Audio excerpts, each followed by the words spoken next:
While the crowd eagerly awaited former President Donald Trump's appearance at a recent rally in South Carolina, the familiar tune of "Courtesy of the Red, White, and Blue" filled the air not once, but 3 times.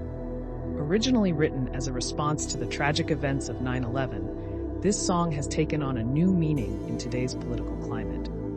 For Tanya Helm, who proudly pumped her fist to the music, the song holds a special significance.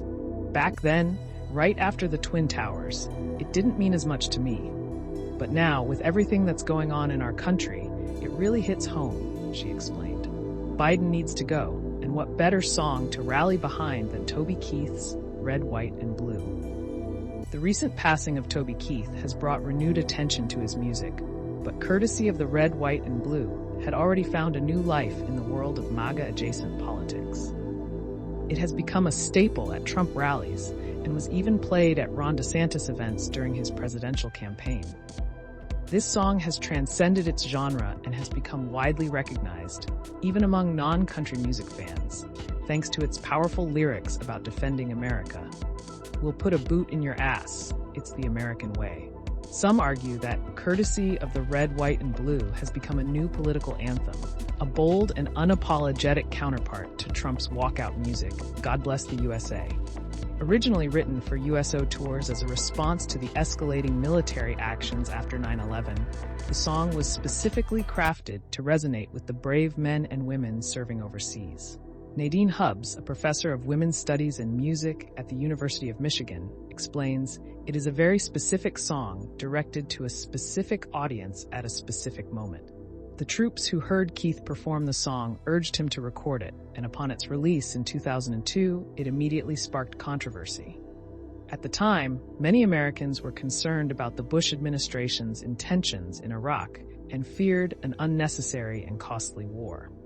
Critics labeled the song as jingoistic, and Natalie Maines of the band The Chicks, then known as the Dixie Chicks, didn't hold back in her criticism, stating, "I hate it.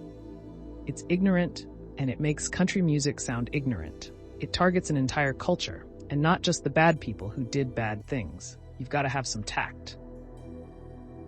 This led to a feud between Keith and the band, further fueling the song's notoriety.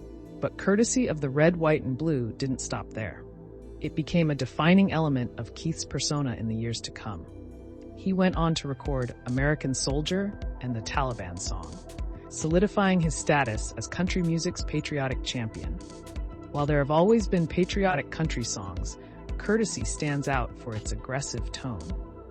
Brian Mansfield, managing editor of the trade publication Country Insider, notes, "I don't know that you had many of them that were that aggressive, but you also didn't have attacks on American soil very often."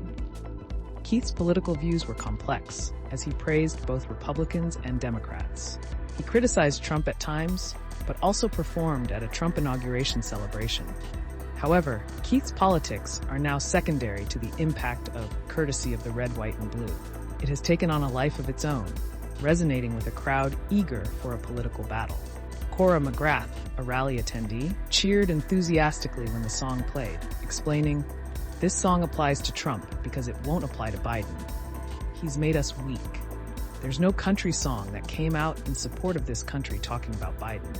Today, Courtesy of the Red, White, and Blue perfectly encapsulates the prevailing mood of frustration and anger in American politics. As Brian Mansfield of Country Insider observes, there are large segments of the population that have gone from anger as a response to a specific event to anger as just a way of seeing the world.